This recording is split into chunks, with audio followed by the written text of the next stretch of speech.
Halo permisa, berjumpa lagi dengan kami di One News Internasional TV One Newscom. Tank dan pasukan Israel digerakkan ke perbatasan Gaza, disertai serangan udara dan artileri ke timur dan utara kota Gaza. Militer Israel menyebut, operasi ini bertujuan menghancurkan terowongan Hamas, sekaligus bagian dari rencana ofensif besar merebut kota Gaza. Informasi lainnya, Inggris, Prancis, dan Jerman memulai proses 30 hari untuk mengaktifkan kembali sanksi PBB terhadap Iran usai dugaan pelanggaran perjanjian nuklir 2015. Langkah ini diambil setelah diplomasi gagal, sementara Iran menolak tekanan dan menuding Eropa merusak negosiasi. Selengkapnya hanya di One News Internasional.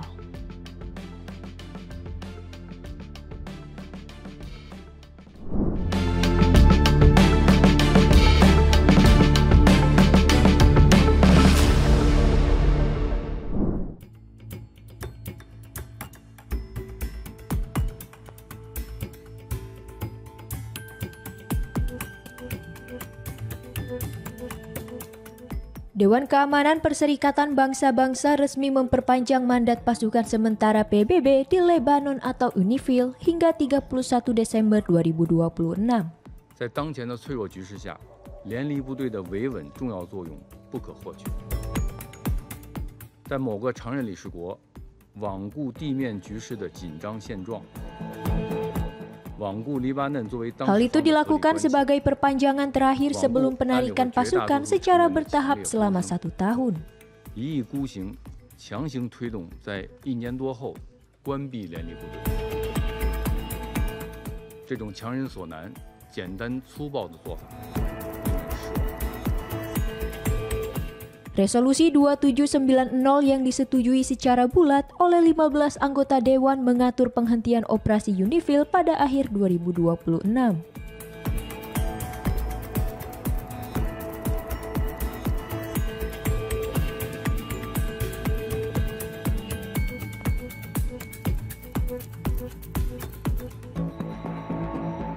Tak hanya itu, resolusi itu turut mengatur proses pembubaran pasukan yang diikuti oleh penahanan pasukan penjaga terbatas untuk menjaga keamanan personil.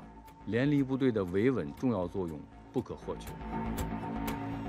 在某个常任理事国罔顾地面局势的紧张现状。 Pemerintah Lebanon diminta untuk menghormati perjanjian status pasukan 1995, termasuk memastikan kebebasan bergerak dan perlindungan bagi UNIFIL.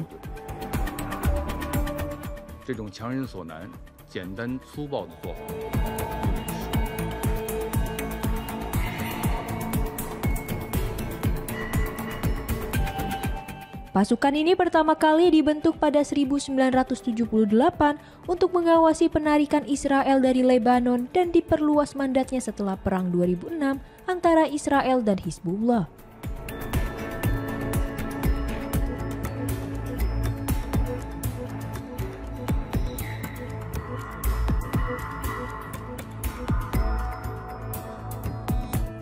Pengawasan itu bermaksud untuk memantau penghentian permusuhan dan mendukung penempatan militer Lebanon di wilayah selatan.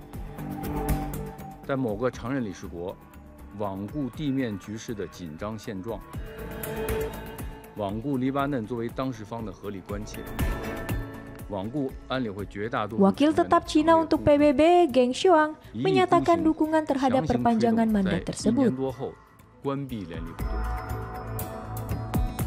这种强人所难、简单粗暴的做法令人失望。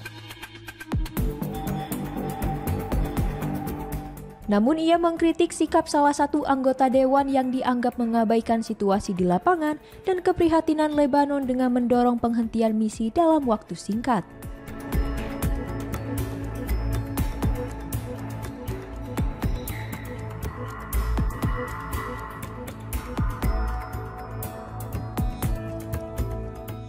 Ia menilai pendekatan tersebut terlalu sederhana dan otoriter, serta menegaskan pentingnya peran UNIFIL dalam menjaga stabilitas. 联离部队的维稳重要作用不可或缺。在某个常任理事国罔顾地面局势的紧张现状。China menyerukan semua pihak untuk menyelesaikan perbedaan melalui dialog dan mendukung pelaksanaan penuh resolusi 1701 demi tercapainya perdamaian antara Lebanon dan Israel.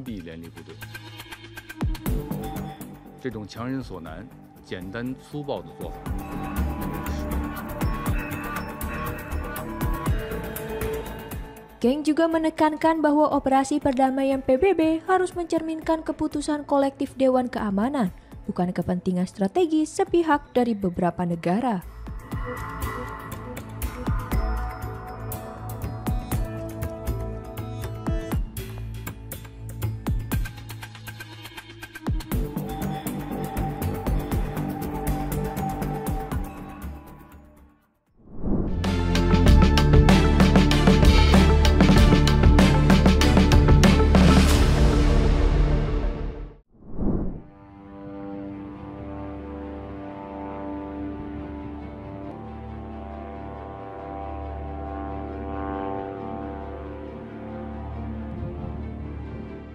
Tank dan pasukan Israel terlihat di dekat perbatasan Gaza pada Kamis 28 Agustus.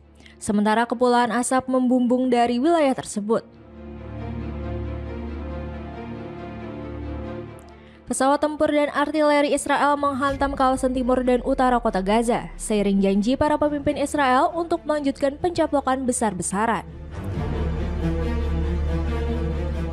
Militer Israel menyatakan pasukannya kembali beroperasi di Jabalia dalam beberapa hari terakhir untuk menghancurkan terowongan dan memperkuat kendali wilayah. Operasi itu, kata militer, akan memungkinkan perluasan serangan ke area lain serta mencegah Hamas kembali beroperasi. Awal bulan ini, Israel telah menyetujui rencana merebut kota Gaza yang digambarkan sebagai benteng terakhir Hamas. Namun, serangan penuh diperkirakan baru dimulai dalam beberapa pekan ke depan, memberi waktu bagi mediator Mesir dan Qatar untuk mencoba melanjutkan perundingan gencatan senjata.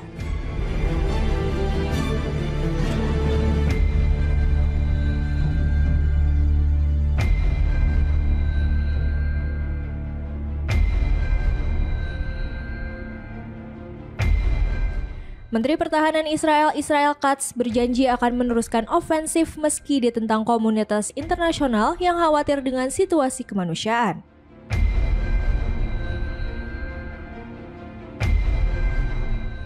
Ia bahkan menyebut kota Gaza akan diratakan jika Hamas tidak menyetujui syarat Israel untuk mengakhiri perang dan membebaskan seluruh sandera.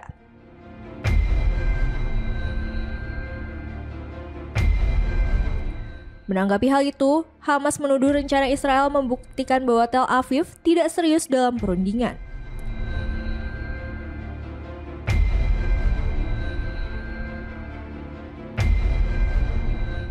Hamas menegaskan bahwa gencatan senjata merupakan satu-satunya cara untuk membebaskan para sandera dan menyalahkan Perdana Menteri Benjamin Netanyahu atas keselamatan mereka.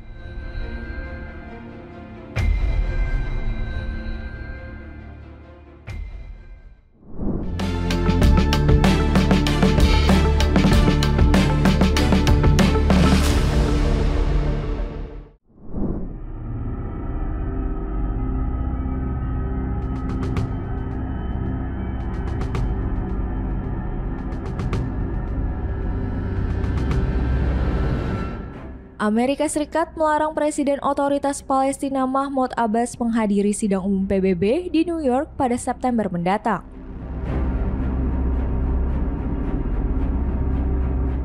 Kementerian Luar Negeri Amerika Serikat menolak memberikan visa kepada Abbas dan sekitar 80 anggota delegasi Organisasi Pembebasan Palestina atau PLO serta Otoritas Palestina dari tepi barat.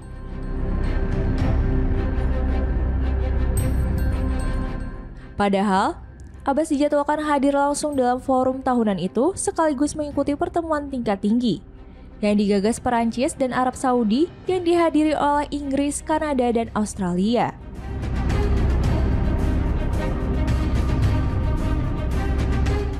Dalam forum tersebut, beberapa negara juga menjanjikan akan menyatakan pengakuan resmi terhadap Palestina sebagai negara berdaulat.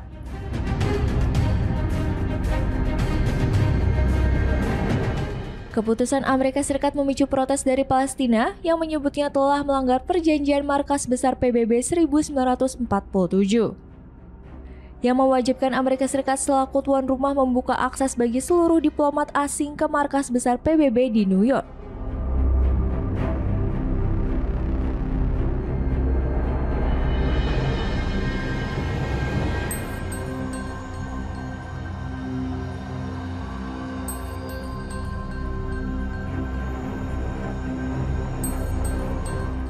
Namun, Washington beralasan penolakan visa dilakukan atas dasar pertimbangan keamanan, isu ekstremisme, dan kebijakan luar negeri.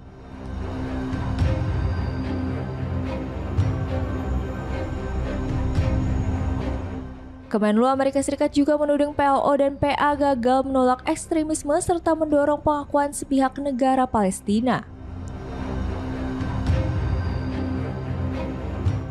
Palestina membantah tuduhan tersebut seraya menilai proses negosiasi yang dimediasi Amerika Serikat selama puluhan tahun tak kunjung mengakhiri pendudukan Israel maupun mewujudkan negara Palestina merdeka.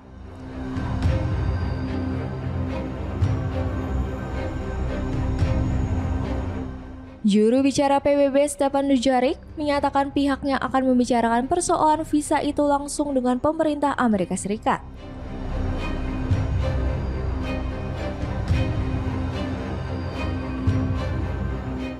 Ia juga mengingatkan bahwa Washington tetap terikat pada kewajiban internasional sesuai perjanjian PBB.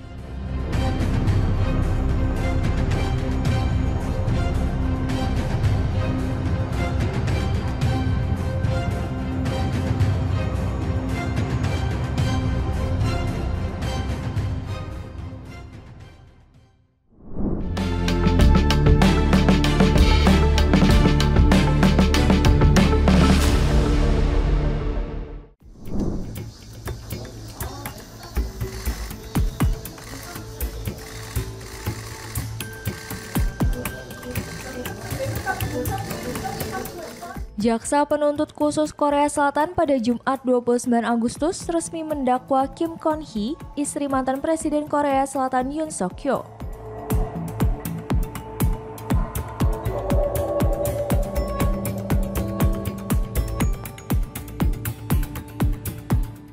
Kim Kon-hee dituduh terlibat dalam kasus suap dan manipulasi saham.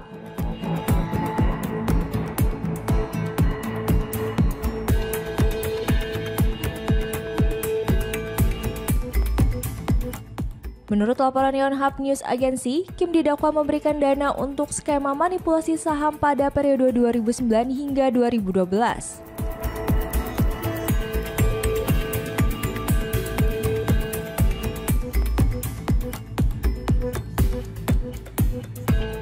Selain itu, ia juga disebut menerima survei opini publik gratis bersama suaminya menjelang pemilihan presiden 2022.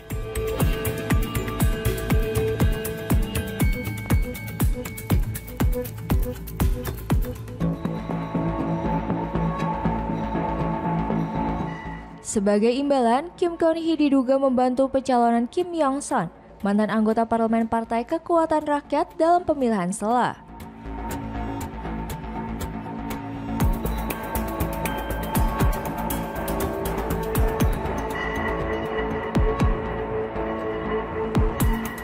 Ia juga dicurigai menerima hadiah mewah dari kelompok Unification Crutch melalui seorang dukun pada 2022 sebagai imbalan bantuan bisnis.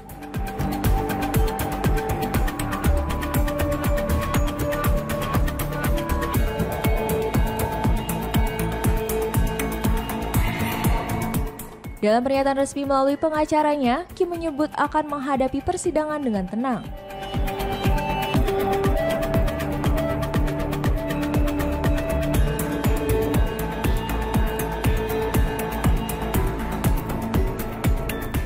Ia mengaku menyesal telah menimbulkan kekhawatiran publik, namun menegaskan sebagian tuduhan tidak sepenuhnya benar.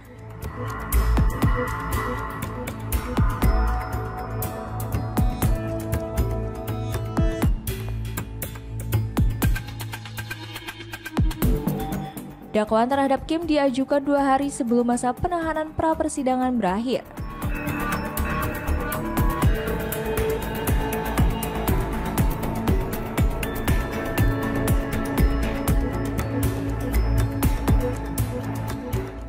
Dengan begitu, ia akan tetap berada dalam tahanan selama 6 bulan ke depan sejak ditahan 12 Agustus 2025.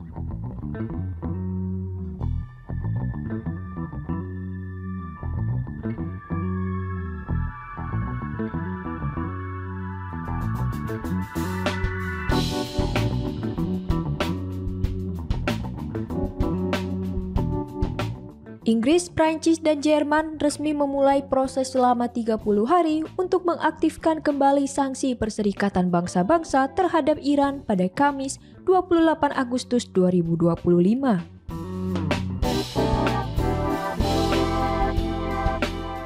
Langkah ini diambil menyusul tudingan pelanggaran terhadap Perjanjian Nuklir 2015 yang sebelumnya disepakati antara Iran dan negara lainnya.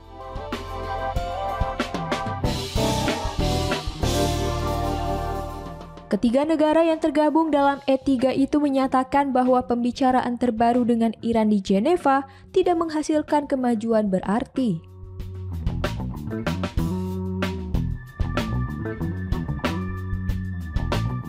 Mereka menilai Iran tidak menunjukkan komitmen untuk mencapai kesepakatan baru, terutama setelah serangan Israel dan Amerika Serikat terhadap fasilitas nuklir Iran pada Juni lalu.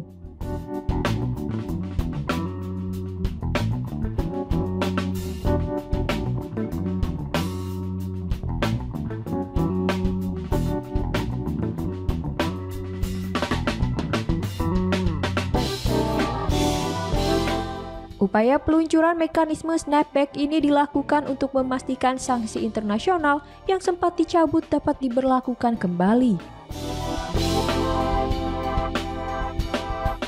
Menanggapi hal ini, seorang pejabat senior Iran menuduh E3 merusak jalur diplomasi dan menegaskan bahwa negaranya tidak akan tunduk pada tekanan Barat.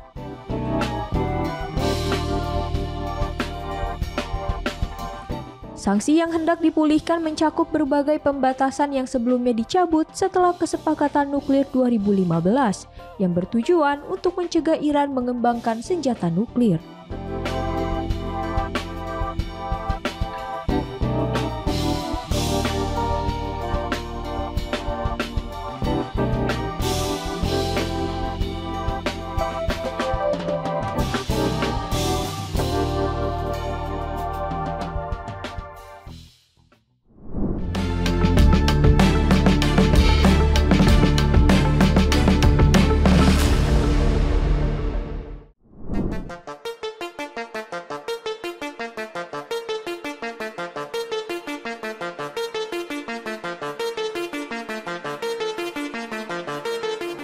Serangan besar-besaran Rusia menggunakan rudal dan drone pada Kamis 28 Agustus dini hari menghantam ibu kota Ukraina, Kiev.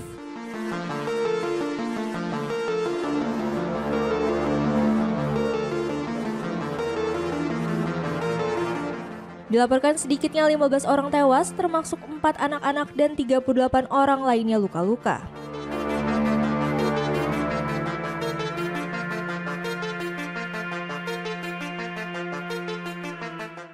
Pemerintah Ukraina melaporkan sebanyak 629 drone hingga rudal Rusia menerjang sejumlah daerah termasuk Kiev.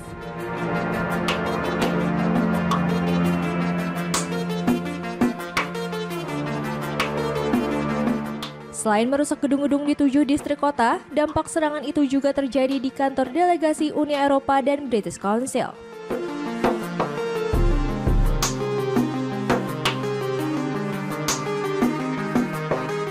Rekaman CCTV dan laporan di lapangan memperlihatkan ledakan besar terjadi di berbagai wilayah kota.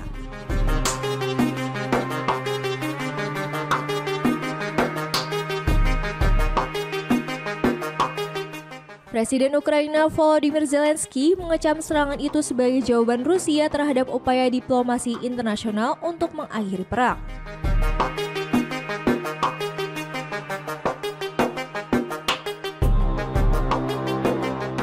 Ia menegaskan Rusia lebih memilih melancarkan serangan dibanding berunding, sambil menekankan bahwa Moskow harus bertanggung jawab atas setiap serangan dan korban sipil.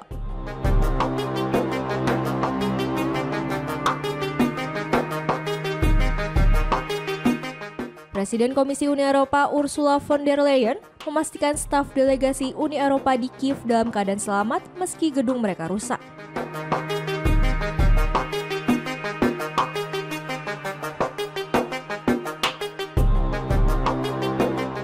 Ia menyuruhkan Rusia menghentikan serangan tanpa pandang bulu terhadap infrastruktur sipil dan kembali berdialog untuk mencapai perdamaian.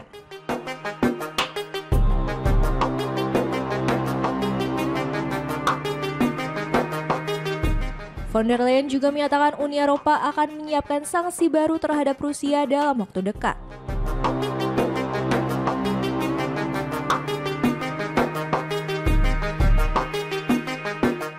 Sementara itu, Presiden Dewan Eropa Antonio Costa menegaskan Uni Eropa tidak akan gentar menghadapi intimidasi Moskow.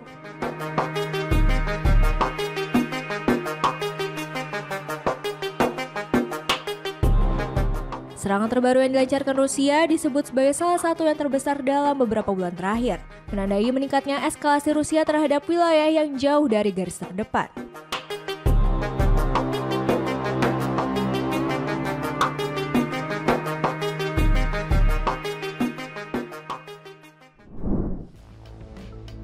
Demikian informasi yang dapat kami sampaikan Permisa.